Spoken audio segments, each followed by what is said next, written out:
Este podcast tem o apoio da CropLife Portugal.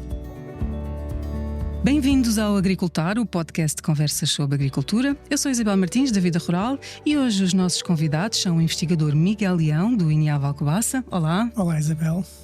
E João Cardoso, diretor executivo da CropLife. Olá, Isabel. Viva, sejam muito bem-vindos ao Agricultar. Miguel Leão, vou começar por si. Eu disse que apresentei-o como INEAV Alcobaça, na verdade será sempre a eterna Estação Nacional de Fruticultura, uma estação que nos últimos anos tem sofrido uma enorme modernização e um rejuvenescimento e com um trabalho também incrível de modernização, como eu disse, das linhas de investigação. Sim, é verdade, está agora num período de facto muito importante da história dela. Portanto, no passado foi daquela estação que surgiu a maior parte do conhecimento que marcou os fruticultores nas décadas seguintes. Teve um pouco adormecida durante um período demasiadamente longo, mas hoje está novamente forte. E aquilo que nós pretendemos é de facto voltar a devolver à estação o papel que as estações de investigação têm de ter. E quando olhamos um bocadinho para os principais países concorrentes europeus, nós conseguimos perceber a importância destas estações e o seu modelo de funcionamento. Quem está na fruticultura como eu e visita algumas estações em alguns países de referência, como a Itália, consegue perceber, porque quando se for lá com uma cadência se calhar de 10 em 10 anos, percebe que aquilo que hoje está lá a ver vai ser aquilo que vai ver no mundo real em dimensão daqui a 10 anos, e aquilo que foram aquelas estações há 10 anos são hoje aquilo que predomina nos pomares comerciais. Portanto, é este papel que é preciso entender e as estações... Ou seja, ir à frente, não é? Tem que ir à frente, é para isso é que elas existem e é assim é que se justifica o facto de estarmos a fazer os investimentos que estamos a fazer. Porque nós temos de ter aqui um bocadinho dois papéis. Por um lado, mostrar a quem está a fazer hoje e à luz do conhecimento que está validado como é que se faz bem, ou seja, não podemos permitir que o investimento numa cultura perene que vai durar 15, 20 anos à nascença já esteja desatualizado e com problemas de competitividade. E por outro lado, temos que antecipar o que vai ser a fruticultura daqui a 10 anos e conseguir já hoje começar a recolher dados e a planear para, no momento em que for necessário fazer essa conversão, nós estarmos preparados para ela. Nós só olharmos um bocadinho para estes centros de investigação nas últimas décadas, vamos perceber que de facto eles tiveram muitas dificuldades em cumprir a sua missão e tiveram muito focados para alguma das questões essenciais, algumas das questões mais básicas, e esqueceram um bocadinho a visão de futuro e a visão de inovação. E isto obrigou a que fossem as próprias empresas a terem que inovar, porque quem não inova morre, e não existindo essa inovação validada em território nacional, as empresas obviamente tiveram de fazer caminho e tentar ser elas próprias, com os meios existentes, a tentar produzir a inovação que as mantesse no mercado e que lhes desse alguma competitividade. E a verdade é que, se olharmos para isto de forma racional, e todos nós conhecemos imensos projetos e milhões de euros que foram gastos em projetos que não tiveram sucesso, nós, com uma ínfima parte deste investimento nestas estações, conseguíamos perceber se eram investimentos viáveis ou não, se era ou não era o caminho, e conseguíamos dar essas indicações às entidades financiadoras e às empresas. Portanto, é um bocadinho isto que nós estamos hoje a fazer. A fazer na estação, muito bem. E o que é que... Então vamos começar talvez por falar aqui de alguns projetos mais emblemáticos e estruturantes, perspectivando o tal futuro que o Miguel Leão estava a falar. Se calhar começar aqui por estes projetos onde vocês estão empenhados na transição agroenergética, que tem muito a ver quase com um 2 em 1, de poder não só ter um pomar tecnologicamente mais evoluído, mais protegido e com tecnologia de ponta, mas também poder fazer aqui um aproveitamento energético, não é? Certo. Mas antes de entrar nesta questão em concreto, deixe-me dar só uma panorâmica muito geral do que é que está a ser estas alterações que estão a decorrer neste momento na estação em Alcobaça.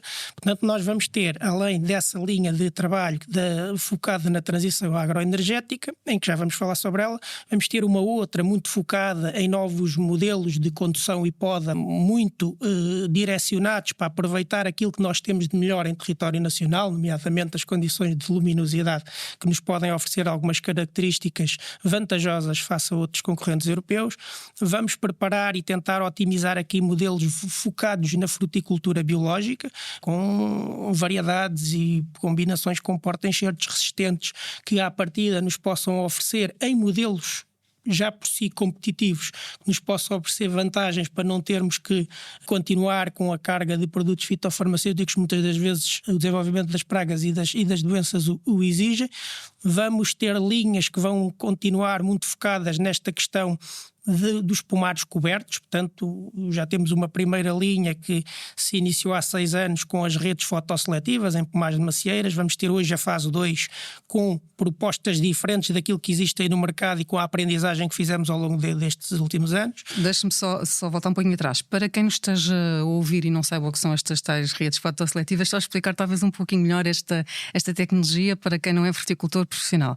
Portanto, nós hoje, com muito por ação do impacto das alterações climáticas, cada vez mais os pomares não podem estar a céu aberto, digamos assim. Portanto, nós temos episódios de granizo, de escaldão solar, de ventos que destroem por completo a produção, e quem vive disto e quem está nesta atividade precisa ter um rendimento constante, porque senão não se consegue aguentar e não consegue produzir.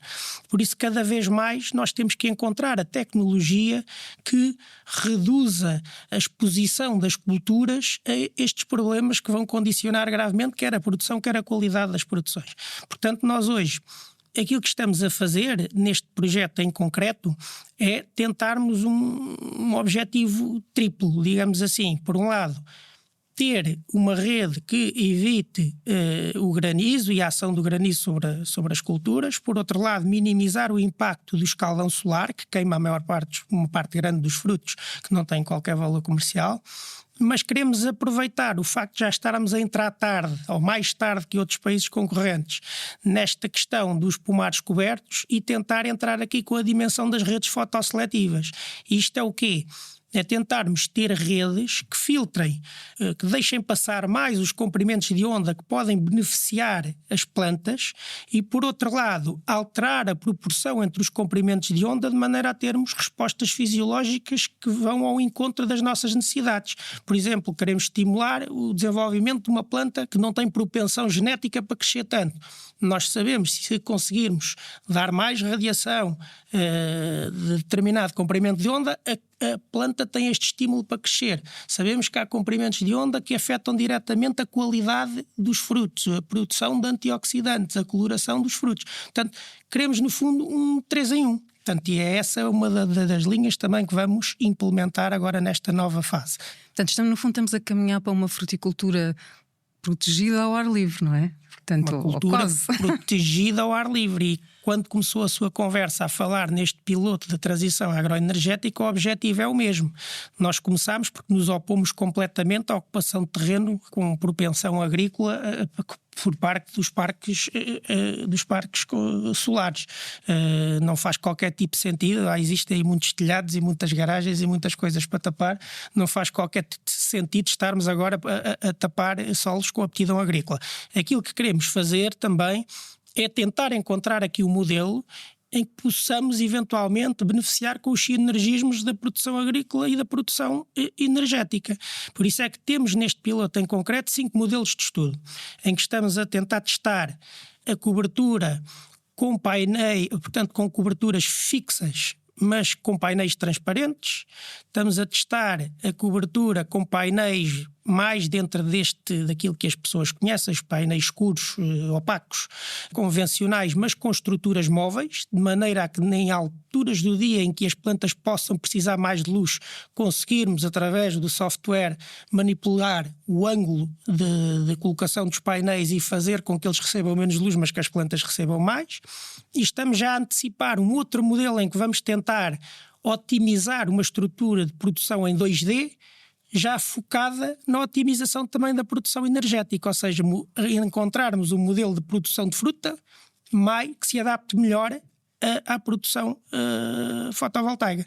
Portanto, no fundo, este piloto da transição agroenergética vai um bocadinho tentar definir em pequena escala, porque todos estes pilotos que nós temos são pilotos com 3, 4 mil metros quadrados, mas em que estamos a tentar testar lado a lado todas as possíveis combinações para que quando escalar o conhecimento ele seja feito com conhecimento. Certo. De facto, verdadeiramente inovador, porque de facto é um projeto que o chamado 2 em 1, como eu disse no início. Muito ligado também a esta questão da eficiência e da precisão, que tudo isto, porque estamos a falar em pomares muito tecnológicos, não é? Cada vez mais tecnológicos, está também, no fundo, a pulverização de precisão, que é algo determinante e muito importante nos pomares. Sim, eu já há mais de 20 anos que trabalho em pulverização de precisão e tenho que confessar que é com alguma mágoa que vejo que se calhar as palestras que dava há 20 anos, hoje praticamente tudo se continua a aplicar, continua-se a falhar exatamente nas mesmas coisas, não evoluímos em termos de conceitos, em termos de formação. De facto é como diz, não é? Há 20 anos que falamos em agricultura de precisão e os pulverizadores até foram dos primeiros equipamentos talvez a beneficiar com isso. Parte logo muito do conceito das próprias pessoas. Se perguntar à generalidade, até a muitos produtores profissionais o que é uma boa pulverização, eles continuam a achar que uma boa pulverização é aquela em que a ar fica a escorrer, que é precisamente o contrário. Se escorre não está onde nós queremos, portanto não pode fazer o efeito biológico que nós pretendemos. Portanto, nós aqui neste projeto em concreto, aquilo que quisemos fazer, até porque veja, no início, quando surgiu a estratégia europeia e o Farm to Fork, tínhamos como objetivo inicial até o reduzir em 50% a aplicação de produtos fitofarmacêuticos. Nós hoje, e experimentámos com este modelo de pulverizador, que é um pulverizador que é que ele tem de diferenciador? Primeiro, a técnica em si, portanto não faz sentido nós aplicarmos volumes superiores àqueles que o volume de copa necessitam para ser corretamente tratados. Os pomares não podem ser todos tratados da mesma forma, cada pomar tem o seu volume de calda ajustado ao seu volume de copa. Claro. Portanto, isso é a primeira coisa, mas depois, muito também por causa das ineficiências dos próprios pulverizadores, somos obrigados a gastar um volume superior para conseguirmos vencer a distância percorrida pelas gotas, para termos a certeza que chega a uma quantidade mínima a todos os pontos da árvore.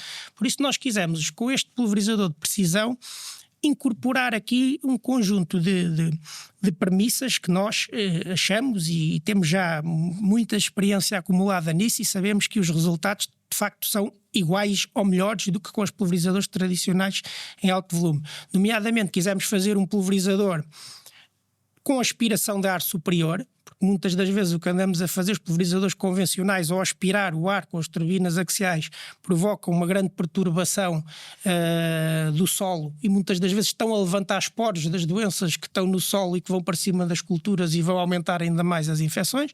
Nós quisemos aspiração de ar superior, quisemos ter módulos individuais que se aproximassem da cultura, porque nós hoje, ao estarmos a pulverizar a 20 ou 30 centímetros de distância das árvores, com um volume pequenininho conseguimos garantir que com pouca calda ela fica lá. Ou seja, não temos necessidade de pulverizar em alto volume e conseguimos em baixo volume garantir que ela está lá e minimizar as perdas por deriva e as contaminações do solo. Depois quisemos também, além disto, adicionar inteligência à máquina. Não vale a pena nós insistirmos, nós temos dado centenas de cursos de formação e não mudam os hábitos, portanto, se as pessoas não ficam, uma expressão, mais inteligentes, a inteligência tem que ser adicionada à máquina e ser a própria máquina a pensar pelas pessoas.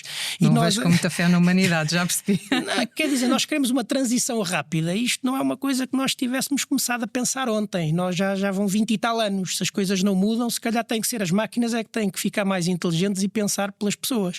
E a máquina hoje o que é que faz? Reconhece, tem mais volume de copa, aplica mais, tem menos, aplica menos. Onde há uma falha e não tem uma árvore, corta o circuito e não gasta calda. Portanto, nós só gastamos exatamente a quantidade que necessitamos. E nós, neste projeto, acompanhámos uma das principais doenças da pera roxa, que é a estenfiliose. Pulverizámos ao longo do ano todo com 35% da dose e tivemos resultados semelhantes aos resultados alcançados com a pulverização convencional com 100% da dose. Agora a minha questão é, se nós hoje, e as próprias orientações da Europa vão nesse sentido de retirar substâncias do mercado, obviamente que aquelas que interferem com a saúde das pessoas, eu estou plenamente de acordo, mas há muitas outras que fazem falta e que não estão. Agora eu pergunto, nós conseguíamos atingir esses mesmos objetivos com essas soluções se pudéssemos usar equipamento de precisão? que está a dizer é que se tivéssemos uma pulverização mais eficiente, não é? Exato. Mais precisa, não havia tanta necessidade de restringir substâncias ativas. Claro, não é? e hoje não havia tantas culturas em dificuldade precisamente por não terem alternativas disponíveis para combater as principais doenças. Muito bem, parece-me um bom tema para conversar aqui também com o João Cardoso, não é?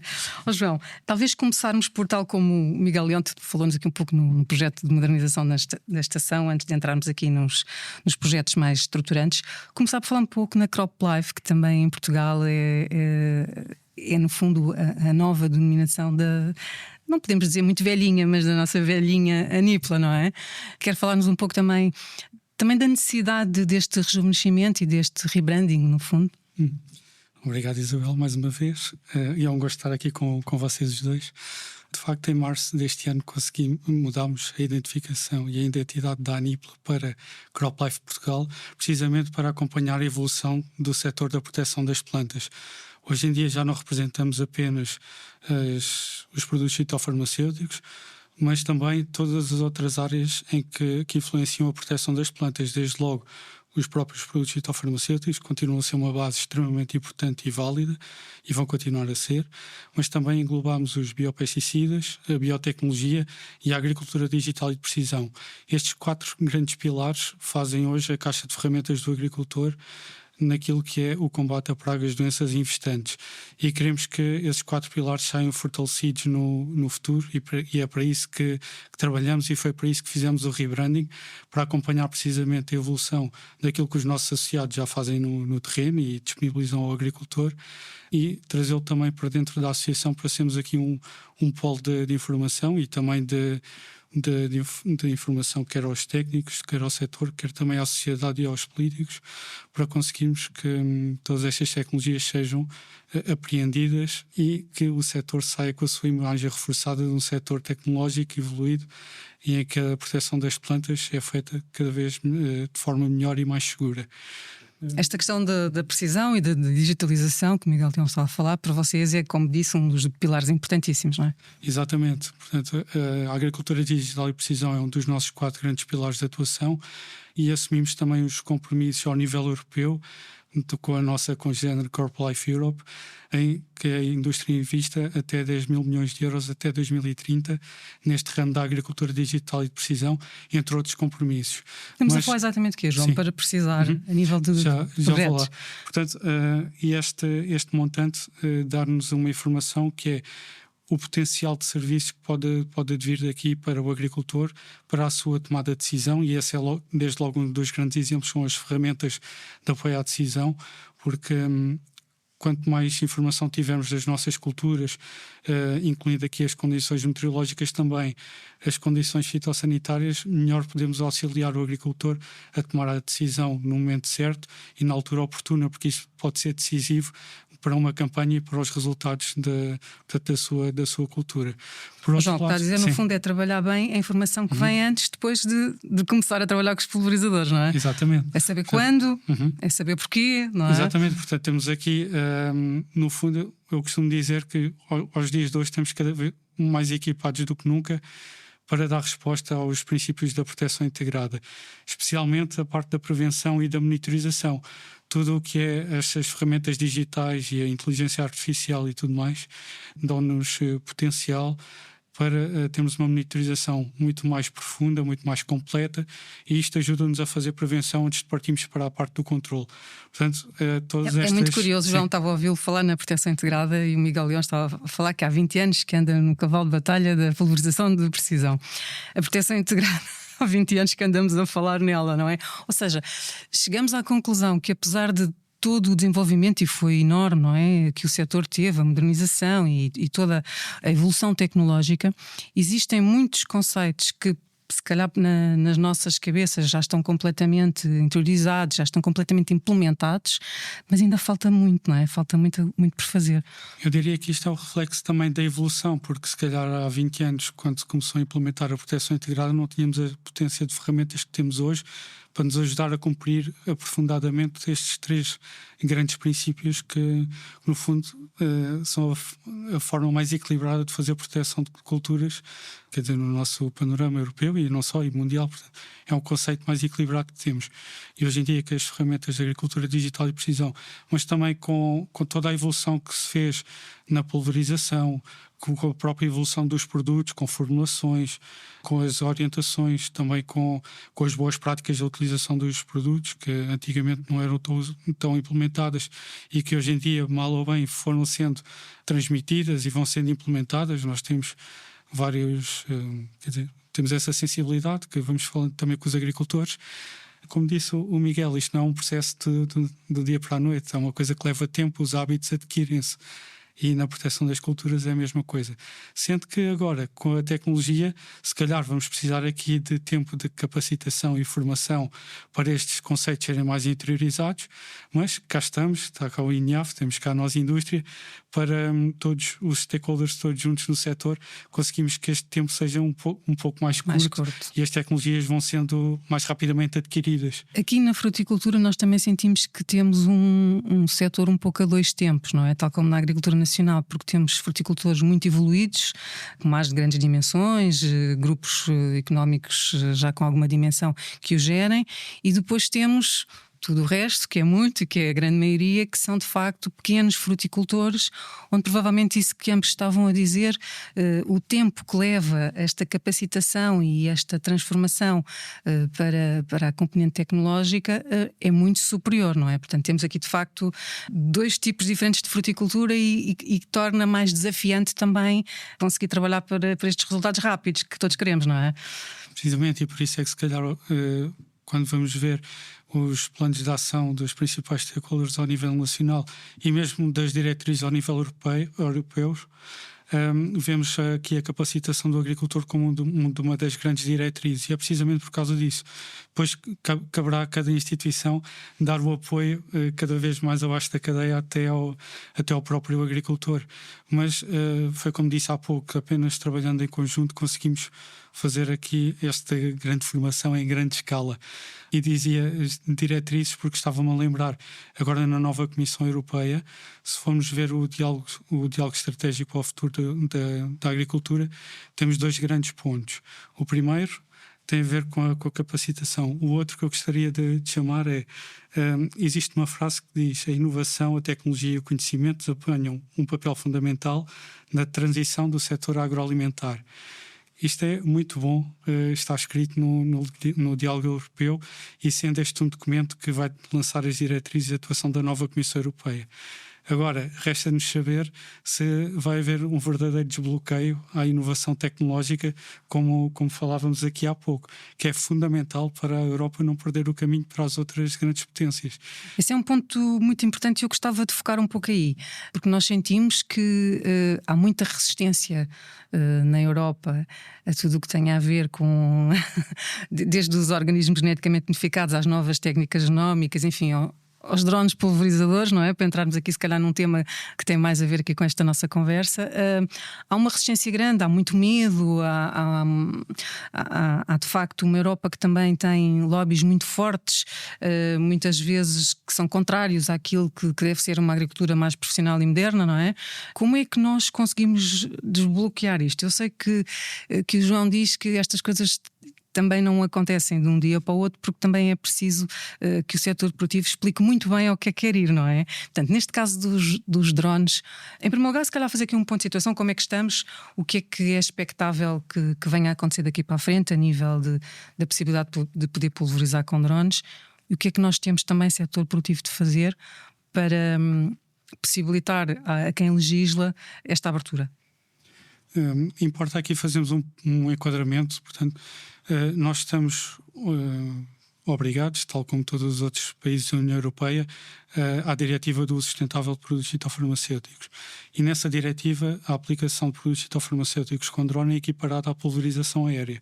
Logo aí há um grande obstáculo à pulverização e com a utilização de drones à maioria dos agricultores e à maioria das situações, porque não tem só a ver com a pessoa que vai aplicar, mas tem a ver com a situação de tratamento.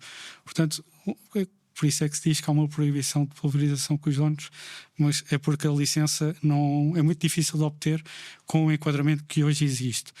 E na última legislatura europeia tivemos a discussão do regulamento do uso sustentável dos produtos fitofarmacêuticos, que foi bastante propalado e houve uma grande polarização na sua discussão e acabou por cair na votação do Parlamento Europeu, mas no seu texto já vinha discriminado a utilização com drone, portanto, e isso era o início para se conseguir fazer um enquadramento regulamentar para que depois fosse efetivamente uma realidade.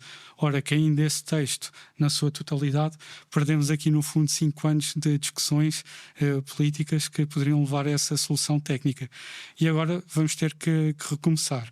Alguns pontos positivos, sabemos, por exemplo, que a OCDE está a fazer uma espécie de compêndio de tecnologias digitais, entre as quais os drones, para conseguirmos fazer aqui um verdadeiro enquadramento da tecnologia digital e de precisão portanto, no setor da proteção das culturas.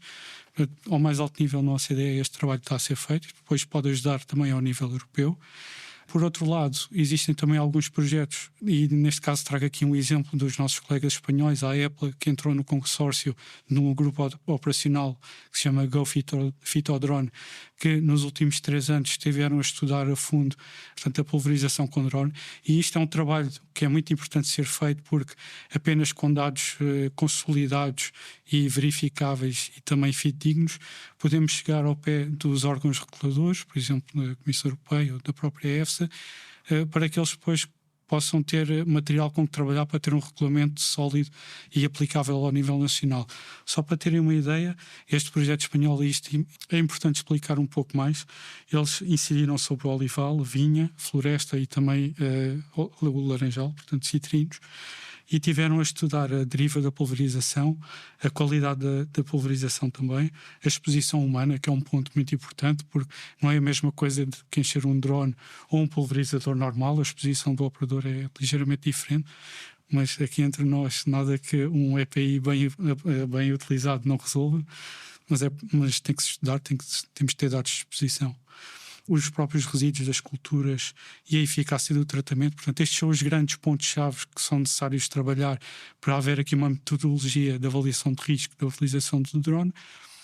E os nossos colegas fizeram com resultados preliminares já bastante encorajadores. Portanto, uma das conclusões prévias que eles tiraram foi que definitivamente devemos separar a pulverização do drone da pulverização aérea. Não faz sentido, são alturas de aplicação diferentes, a variabilidade de bicos que podemos utilizar no drone é diferente, as velocidades de aplicação também são diferentes. Portanto, é uma coisa completamente à parte. E, eventualmente, poderão ser integrados num tipo de pulverização terrestre, que até faria algum sentido. Portanto, isto deixa-nos aqui alguns dados positivos e uma perspectiva positiva para a sua utilização. Outro dado positivo também é que a Comissão Europeia, portanto, nos seus documentos, também considera que a agricultura digital de precisão, na qual também se incluem os drones em alguns documentos específicos, pode ter aqui um papel de redução entre 20% a 30% da utilização de produtos fitofarmacêuticos. É um pouco aqui ao encontro do trabalho que o Miguel nos falou na sua última intervenção. Ou seja, também completamente ao encontro da diretiva do Farm to Fork e dos objetivos da Comissão Europeia. Portanto, no fundo, para fazer aqui um bocadinho wrap-up, temos aqui dados que podem sustentar muito mais, neste momento, esta defesa da utilização desta tecnologia, não é? Precisamente, e era por aí que eu iria terminar este raciocínio, que é, neste projeto que acabei de falar, saiu já uma metodologia de utilização do drone para diversas culturas, portanto, agora haverá aqui uma replicação e uma verificação desta metodologia para enriquecer com cada vez mais dados. Portanto, agora eu diria que nesta altura estamos na fase de recolha de informação para depois ser desenhado agora um novo regulamento que não sabemos ainda qual vai ser, porque vai depender muito das diretrizes deste novo elenco europeu, que todos estamos muito expectantes para ver, mas esperemos que eles levem muito à risca aquela frase que saiu do diálogo para o futuro da agricultura, que é a inovação, tecnologia para o enriquecimento do setor agroalimentar. Portanto, e tendo esta diretriz, só podemos esperar coisas positivas. Não temos previsto nenhum projeto semelhante a este Fit to Drone dos nossos colegas espanhóis para implementar em Portugal, também para ter dados mais realistas sobre o nosso território? Não temos. Infelizmente, embora nós, no nosso trabalho enquanto CropLife Portugal, já estamos a tentar juntar aqui uma série de stakeholders-chave, porque o conhecimento existe em Portugal. Felizmente, temos muito conhecimento, como acabámos de ver aqui no exemplo do INIAV. Temos conhecimento, temos as cabeças para pensar neste tipo de projetos. Temos também a indústria com muita vontade de colaborar, como é lógico. E, no fundo, falta aqui um pouco uma linha de financiamento para levarmos isto para a frente. Muito bem. Miguel Leão, ficam aqui umas ideias no ar, está bem? Vamos voltar assim para... Temos aqui ainda mais alguns projetos para falar. Um dos projetos bandeira do INIAV Alcobaça nos últimos anos tem muito a ver com aquilo que chamamos a intensificação sustentável. No fundo, é trabalhar aqui em modelos produtivos que permitam, de facto, ter aqui produtividades mais otimizadas, que são super importantes para a rentabilidade dos produtores, sem perder de vista a necessária sustentabilidade, como é óbvio, e desmistificando muito aqui esse conceito, não é? Porque existe muita ideia de que a intensificação é nociva e nos últimos anos temos trabalhado muito para explicar que é exatamente o contrário, não é? Queria que nos falasse um pouco mais destes projetos mais estruturantes, porque houve de facto uma mudança na tipologia, na arquitetura do pomar nos últimos anos e naquilo que realmente podemos fazer para o desenhar para a eficiência, não é? Sim, hoje nós vivemos há um período da fruticultura de precisão, portanto temos que equacionar o pomar no seu todo de forma completamente diferente daquilo que o fazíamos no passado. Esse foi um dos projetos, de facto, que foi o projeto Optimal, que marcou aqui uma fase de transição, porque ainda hoje a maior parte das pessoas associa muito a intensificação cultural com uma conotação excessivamente negativa e nós quisemos fazer esse caminho da intensificação cultural ou da alta densidade precisamente por razões opostas, ou seja, nós antigamente estávamos habituados a conviver com árvores grandes em que a maior parte da copa que era ineficiente. Nós hoje já percebemos que precisamos de copas muito pequenas. Porquê? Porque pretendemos que todos os frutos estejam expostos à luz de igual forma. E nós já sabemos, se o próprio microclima luminoso incidente sobre cada um dos frutos for diferente, a qualidade dos frutos também é diferente. Nós sabemos que o fruto de fora é diferente do fruto do meio e é diferente do fruto de dentro da parte da árvore. Portanto, aquilo que nós queremos, e isso depois tem implicações grandes em termos de qualidade, da coloração, do BRICS, do teor em antioxidantes. Os frutos numa mesma árvore são todos diferentes.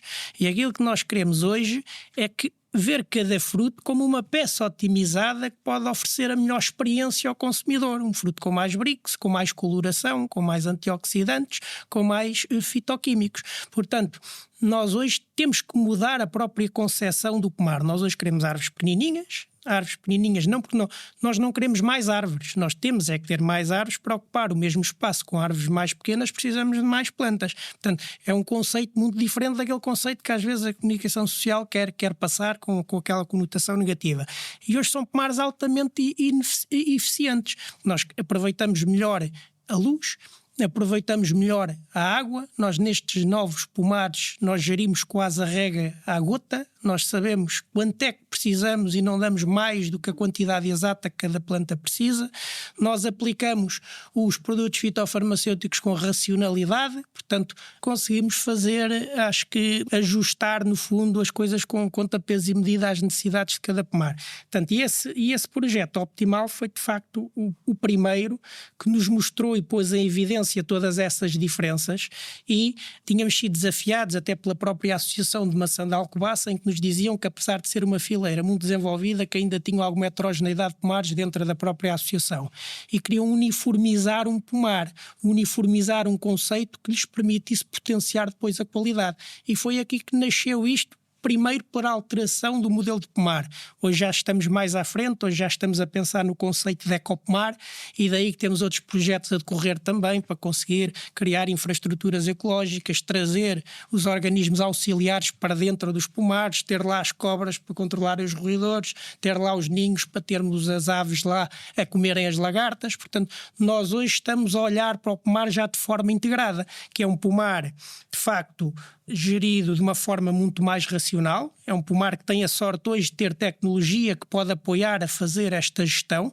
Nós antigamente não a tínhamos, hoje conseguimos e estamos a trabalhar também neste sentido, e esse projeto permitiu testar diversos tipos de sensores, e hoje estamos a falar já naquilo que se chama a democratização da tecnologia, porque já queremos produzir os mesmos sensores, mas com um custo baixo para que todos possam ter acesso a eles. E nós hoje, da nossa casa, do nosso telemóvel, conseguimos saber tudo o que está a passar dentro do pomar. Quanto é que os frutos estão a crescer. Esse é um ponto decisivo, não é? Ou seja, no fundo, poder levar esta tecnologia de sensorização aos pequenos fruticultores que terão mais dificuldade, no fundo, em poder investir em equipamentos mais onerosos, não é? Embora a sensorização não seja... Também é outra ideia falsa, não é? De que a tecnologia é toda muito cara e tudo isso. Mas ainda assim, quando falamos num espectro muito grande de pequenos fruticultores, não é? Que é disso que estamos a falar na maioria do território, em especial ali na zona do Oeste, que é muita zona onde também o INEAF faz a sua investigação, é muito difícil muitas vezes a um pequeno fruticultor poder investir em sensorização, não é? Portanto, isso que me está a dizer de poder... trabalhar com parceiros tecnológicos de forma a conseguir levar os sensores, democratizá-los e levá-los a todos os fruticultores é muitíssimo importante. Sim, isso é essencial, e hoje julgo que a própria tecnologia começa a chegar um bocadinho a todos. E aqui as estações experimentais desempenham também um papel fundamental. Nós todos os anos temos dias abertos onde recebemos centenas de produtores e técnicos e damos a conhecer as soluções que existem no mercado. A produção organizada e mais profissional, se calhar, através até dos próprios programas operacionais das organizações, se calhar tem um acesso facilitado à tecnologia. Os outros podem eventualmente ter um pouco mais de dificuldade, mas o problema de antes, e eu recordo-me quando começámos a montar os primeiros Demo Labs em Alcobaça, muitas das pessoas às vezes, eu até queria comprar, mas eu nem sequer sei quem vende. Ou seja, as pessoas, só esta parte de colocar em contacto os produtores com os fornecedores de tecnologia tem sido de facto muito interessante no sentido de catalisar a vertente tecnológica nas explorações agrícolas. Por isso eu acho que este caminho está-se a fazer. A tecnologia, por muitos, às vezes é vista como um custo. Mas não, a tecnologia, se for mostrada, eu usando isto posso poupar tanto, e se calhar o valor da implementação da tecnologia é mais baixo que aquilo que eu vou ganhar, as coisas começam a ser vistas de forma diferente. É preciso mostrar resultados e mostrar, no fundo, demonstrar que as coisas não são como as pessoas pensam inicialmente. Muito bem. João, volto a si, até porque o nosso tempo galopou.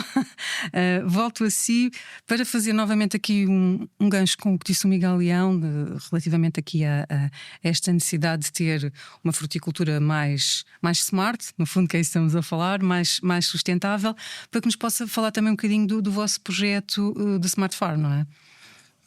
A Smart Farm é a integração de muitas boas práticas na utilização de produtos farmacêuticos, mas não só, também vai beber muito a esta nova intensificação sustentável, em que também temos uma estação dedicada à biodiversidade, em que podemos demonstrar aquilo que os serviços dos ecossistemas podem fazer pelo agricultor. E comecei a casa pelo telhado. E isto é muito aquilo que podemos ver na Smart Farm, que é o nosso projeto de demonstração das boas práticas dos produtos fitofarmacêuticos, situada na Companhia das Lesírias e também no nosso website, porque também é possível fazer uma visita virtual desde 2022. E o que é que podemos ver lá? Podemos ver todo o ciclo de vida de um produto fitofarmacêutico, desde o momento em que entra numa exploração agrícola, desde o armazenamento até à proteção do operador, ao enchimento do pulverizador, ao tratamento dos efluentes. Portanto, temos aqui um circuito fechado do ciclo do produto fitofarmacêutico ao nível das boas práticas de proteção ambiental. Temos também muito daquilo que são os conceitos para uma boa pulverização, para, no fundo, o limite ou o controle da pulverização, o limite da deriva da pulverização também, e também do escorrimento superficial, e aqui vamos enganchar também com a proteção do solo. É um ecossistema muito completo de boas práticas que vem na Lei 26 de 2013. Para quem sabe e é do setor, sabe que é a Bíblia da utilização dos produtos fitofarmacêuticos. E terminamos com duas estações que são muito importantes, até a nível de comunicação para o público fora do setor, em que demonstramos a utilização, por exemplo, de ninhos, de abrigos aquáticos, de como colocar os insetos a trabalhar para o agricultor, quer ao nível da proteção das culturas, quer ao nível da pulverização.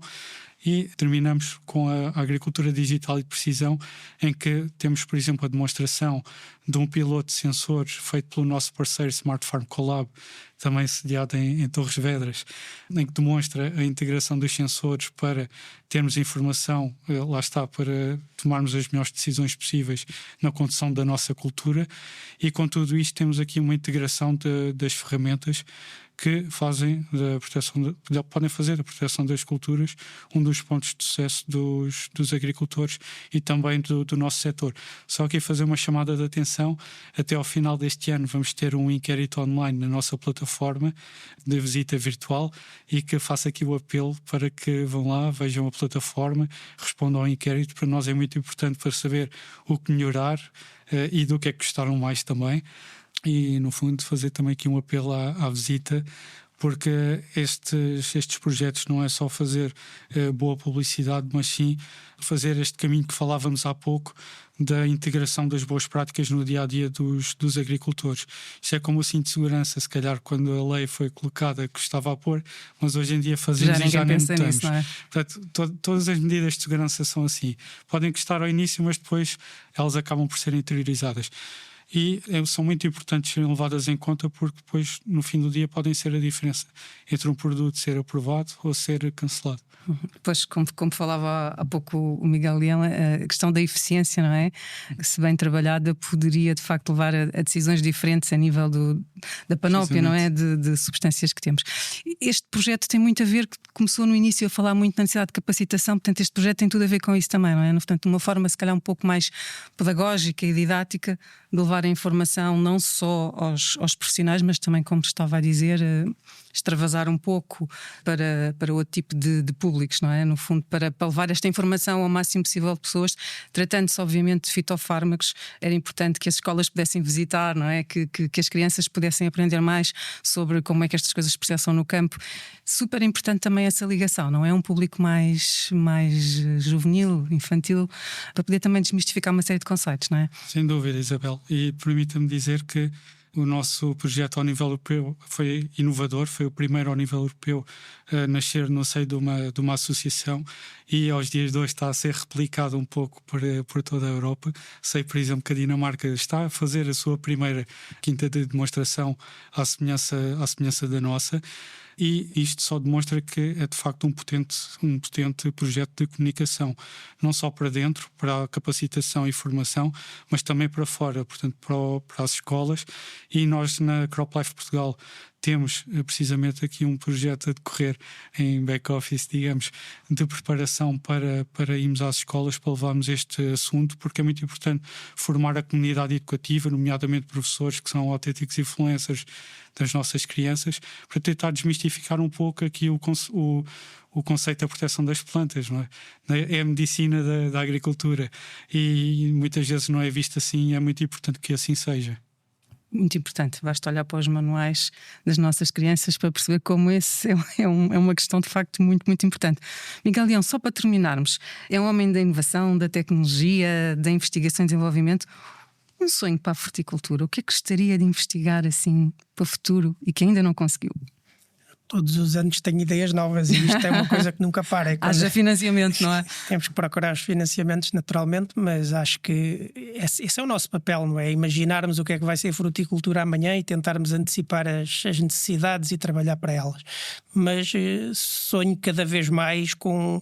Aliás, nós não tivemos a oportunidade de falar neste novo projeto na sua plenitude, e desde já também convido todos os interessados a visitarem o INEAV, porque esta casa só faz sentido com os agricultores. Nós trabalhamos para os agricultores, mas nós vamos ter dentro da própria estação pomares muito focados, muito voltados para a adaptabilidade, à mecanização, à robótica, aos novos desafios, porque cada vez a agricultura tem mais problemas e mais dificuldades em encontrar mão de obra, portanto vai ter... Todo o modelo tem que ser repensado para ser um modelo, se calhar, mais adaptado às novas tecnologias, à robótica, à mecanização, e a fruticultura de precisão tem aqui um papel decisivo, porque não há outra forma de encararmos a atividade. Nós não há muito tempo víamos a exploração no seu todo. Depois passámos a ver parcela a parcela. O nosso próximo desafio é ver planta a planta. E com isto, e se conseguirmos cada vez criar tecnologia para nos ajudar a fazer esta gestão, vamos tomar decisões mais sustentadas, decisões mais racionais e vamos conseguir ser cada vez mais eficientes. Portanto, é esse caminho que nós todos os dias tentamos trilhar para chegar a uma agricultura de facto mais inclusiva, mais inteligente, mais racional, mais eficiente. Portanto, estou a prever aí uns projetos com uns robôs para o futuro, não é? Sim, sim. Grosso modo, não é? Também. Muito bem, muito bem. Miguel Leão, João Cardoso, foi um gosto conversar convosco e, sobretudo, é muito estimulante perceber a alegria com que falam destes projetos, com que acreditam neles e perceber que, de facto, estamos a fazer investigação muitíssimo avançada, que estamos, de facto, a dar passos muito largos para uma agricultura mais tecnológica, mais evoluída, mais eficiente, que é isso que todos queremos, mas também muitíssimo mais sustentável. E aqui temos aqui dois interlocutores que se com responsabilidades para poder levar a bom porto aqui estes nossos desafios, que são muitos para a agricultura. Mais uma vez, muito obrigada pela vossa partilha, foi um gosto conversar convosco. O Agricultar fica por aqui. Já sabe que pode continuar a acompanhar a atualidade dos agronegócios em videorural.pt, na nossa newsletter, app, redes sociais ou numa banca perto de si. Até ao próximo Agricultar. Este podcast tem o apoio da CropLife Portugal.